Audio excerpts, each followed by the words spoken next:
जब 100 एम्पेयर से ज़्यादा लोड होता है तो एमसीबी सर्किट ब्रेकर का काम बंद हो जाता है और वहाँ पे काम करना बंद कर देगा, फेल हो जाएगा, बार बार जलेगा। ये वीडियो आपके नॉलेज के लिए एक माइंड बूस्टिंग वीडियो है। इस काम करने फील्ड में जाएंगे तब समझ में आएगा कि किस तरह से एक प्लानिंग करके कई एमसीबी बॉक्स को किसी एक मेन एमसीबी बॉक्स के साथ कंट्रोल किया गया था या किस तरह से किया जाता है इस वीडियो का। लेकिन यहाँ पे किस तरह से हमने प्लानिंग किया है, चलिए उसे हम आपको बताते हैं और आपको समझाते हैं। जैसे इसको आइसोलेटर को जो लाइन मिल रहा है हमारा इसके अंदर,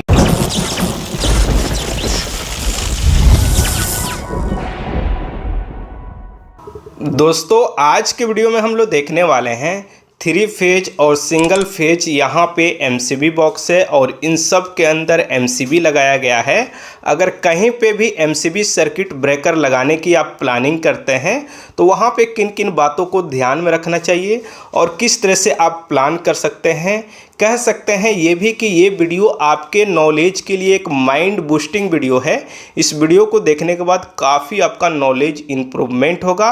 ये एक तरह से डिस्प्ले है जहाँ पे हम आपको समझा रहे हैं कि किस तरह से आपको काम करने के लिए फ्यूचर में मिल सकता है या किस तरह से आप प्लानिंग कर सकते हैं। ये एक डिस्प्ले सिस्टम है जिसको मैं अभी आपको समझा रहा हूँ और साथ में इन सब का कनेक्शन वीडियो में अपलोड करूंगा, पार्ट बाय पार्ट आपको मैं दिखाऊंगा, उसे भी देखिएगा। लेकिन आज जो मैं बताने जा रहा हूं इसे कहीं पे भी आपको मिस नहीं करना है और ये आपके नॉलेज के लिए बहुत ज़्यादा ज़रूरी है। तो जैसे कि आप देख सकते हैं यहाँ पे हमारे पास ये है 4-वे टीपीएन एमसीबी बॉक्स। अब 4-वे जब टीपीएन हुआ और एमसीबी बॉक्स है, अगर सिंगल वे इसे गिनेंगे तो एक में आपका 4 एमसीबी यहाँ लगेगा, इसी तरह से 4 यहाँ पे 8, इसी तरह से 4 यहाँ पे 12 और 4 यहाँ पे 16।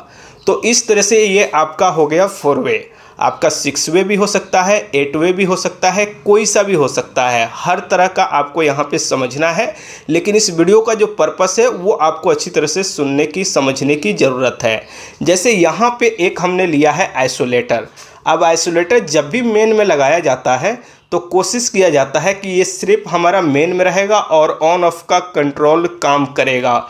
लेकिन यहीं पे आपका एमसीबी है तो ये आपका प्रोटेक्शन भी देगा। साथ में यहाँ पे एक चीज़ बता दूं, ये जो आइसोलेटर है ये 100 एम्पियर का है और मैं आपको 100 एम्पियर के हिसाब से यहाँ पे कैलकुलेशन करना बता दूंगा, वायरिंग कर दूंगा, कनेक्शन कर दूंगा। पर यहाँ मेन में 100 एम्पियर लिए हैं, उसके बाद 32 एम्पियर का 2 डिस्ट्रीब्यूट किए हैं, उसके बाद एक 6 एम्पियर से डिस्ट्रीब्यूट किए हैं और एक 25 एम्पियर से डिस्ट्रीब्यूट किए हैं।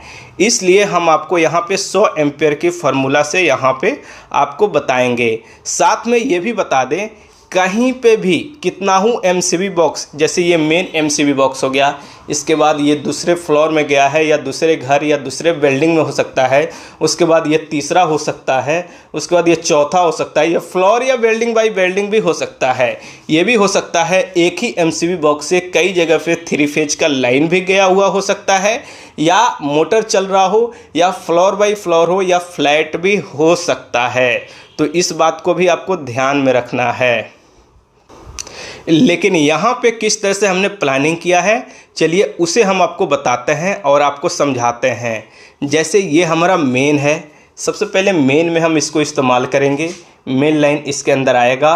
और साथ में एक चीज़ हमेशा ध्यान में रखिएगा, कितना हूँ एमसीबी बॉक्स लगा हो, जब 100 एम्पेयर से ज़्यादा लोड होता है तो एमसीबी सर्किट ब्रेकर का काम बंद हो जाता है और वहाँ पे काम करना बंद कर देगा, फेल हो जाएगा, बार बार जलेगा, सही तरह से काम नहीं करेगा। तो 100 एम्पेयर से अगर हाई लोड कहीं पे है तो एमसीबी सर्किट ब्रेकर लगाना बंद कर दीजिए, वहाँ पे आप एमसीसीबी का यूज कीजिए, वही सही होता है। तो इस बात को भी नॉलेज हमेशा आपको याद रखना है। ओके, अब यहाँ पे हमने क्या किया है, 100 एम्पेयर लिया है। 100 एम्पेयर के बाद ये आपका 32 एम्पेयर है जो आपका मोटर के लिए मान लीजिए, या किसी फ्लैट के लिए मान लीजिए, या किसी फ्लोर के लिए मान लीजिए, ठीक है। उसके बाद यहाँ पे 2 डीपी एमसीबी है, एक 6 एम्पेयर का लोड हमारा है तो 6 एम्पेयर का हमने एमसीबी लगाया है। आपका 25 एम्पेयर का हो सकता है, जैसे कि यहाँ पे हमने 25 एम्पेयर लगाया है। 25 एम्पेयर है तो 25 एम्पेयर मानिए, 6 एम्पेयर है तो 6 एम्पेयर मानिए। उसी तरह से एक और यहाँ पे 32 एम्पेयर का हमने 4 पोल का MCB लिया है। अब इसके बाद हमने क्या है, इस DB से दो तो हमने क्या किया है, ऊपर चला गया है जो आपका लोड चल रहा है, और ये भी हमारा लोड ही है, पर ये ब्रांच जो सर्किट है ये है हमारा इस MCB बॉक्स का। ठीक है, इस MCB बॉक्स के अंदर आप ध्यान देंगे तो मेन में हमने आइसोलेटर लगाया है, पर ये आपका सिर्फ 3 पोल है, यानी 3 पोल का है। तो 3 पोल का है तो न्यूट्रल इसके अंदर कनेक्शन होगा नहीं, सिर्फ आपका RYB तीनों फेज होगा और न्यूट्रल डायरेक्ट न्यूट्रल लिंक के अंदर कनेक्शन हो जाएगा। उसके बाद यहाँ पे 2 DP MCB है, इस दोनों DP MCB को हमने यहाँ से लाइन दिया है अगले MCB बॉक्स के लिए, लेकिन यहीं पे और जो हमारा सिंगल पोल का MCB है यहाँ पे इसका सर्किट है। इस तरह से हो सकता है आपको कहीं पे लगाने की ज़रूरत आए, या इस तरह से आपको कहीं पे लगाने की ज़रूरत पड़ सकती है। इसी तरह से अगर हम इसके आगे बात करें तो इसी के अंदर से ये जो सर्किट है ये आउट हुआ है, तो ये आया है इस MCB बॉक्स के अंदर, उसके बाद आया है यहाँ पे, और उसके बाद आया है यहाँ पे। यानी यहाँ पे किसी एक MCB बॉक्स से आप चाहें तो दूसरे MCB बॉक्स को भी कंट्रोल कर सकते हैं, या मल्टीपल फ्लोर है या मल्टीपल MCB बॉक्स है उसे भी कंट्रोल कर सकते हैं। और एक चीज़ हमेशा याद में रखिए कि अगर मेन में आपने आइसोलेटर लगाया है तो जब आप लोड रन कर रहे हैं तो वहाँ पे MCB लगाएं। जैसे यहाँ पे आप ध्यान देंगे तो हमने क्या किया है, यहाँ पे जो मेन है हमारा आइसोलेटर है, इसके अंदर प्रोटेक्शन नहीं है, तो हम यहाँ पे MCB लिए हैं जो भी सर्किट है जिसके अंदर प्रोटेक्शन है। इसी तरह से यहाँ पे इसके अंदर हमारा आइसोलेटर है तो प्रोटेक्शन के लिए यहाँ पे MCB है, पर इसको आइसोलेटर को जो लाइन मिल रहा है हमारा इसके अंदर एक DP MCB जो है 32 एम्पेयर का, इसके थ्रू हमारा जा रहा है इसके अंदर लाइन। और इस बात को ध्यान में रहे कि यहाँ प्रोटेक्शन नहीं भी मिलेगा। अगर किसी तरह का इस आइसोलेटर में शॉर्ट सर्किट होता है या फॉल्ट होता है आउटपुट में होगा तो ये हमारा MCB काम करेगा सिंगल पोल का, लेकिन अगर इसी आइसोलेटर में फॉल्ट आ जाता है तो हमारा ये सर्किट ब्रेकर जो है ये काम करेगा। या इसके अंदर फॉल्ट आ जाए तो ये हमारा जो आइसोलेटर है ये तो प्रोटेक्शन नहीं देगा, लेकिन इसके अंदर जो लाइन आ रहा है यहाँ से ये MCB हमारा प्रोटेक्शन देगा। तो कुछ इस तरह से प्लानिंग किया जाता है कि कहीं पे आप आइसोलेटर लगा रहे हैं तो कहीं ना कहीं प्रोटेक्ट आपको मिलना चाहिए। अगर कहीं पे आपका MCB की जगह पे आइसोलेटर है और कहीं पे भी फेल होने का सिस्टम लग रहा है तो मेन लाइन में KitKat फ्यूज का इस्तेमाल ज़रूर कीजिएगा, नहीं तो MCB आप प्रॉपर लगाइए, ज़्यादा आपके लिए बेटर रहेगा।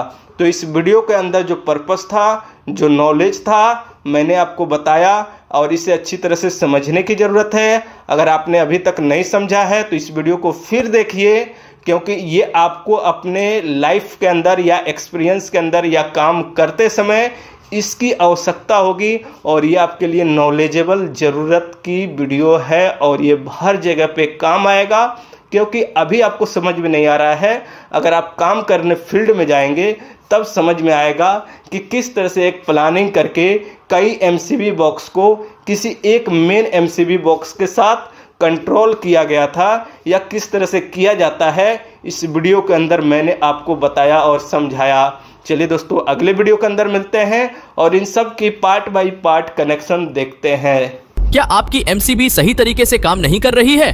चिंता मत कीजिए, हमारे MCB circuit breakers master course में शामिल होकर जानें कनेक्शन, वायरिंग और साइज सिलेक्शन के सभी प्रकार के रहस्य। यह अवसर सीमित समय के लिए है। अभी लर्न मोर पर क्लिक करें, ज्वाइन करके सीखें। क्या आप MCB के सही कनेक्शन के बावजूद भी समस्याओं का सामना कर रहे हैं? जैसे MCB काम नहीं करता है, आग लग जाता है, तो आप expert MCB circuit breakers master course में शामिल होकर सभी तकनीकी जानकारियां प्राप्त करें। यह अवसर सीमित समय के लिए है। अभी लर्न मोर पर क्लिक करके ज्वाइन करें और सीखें।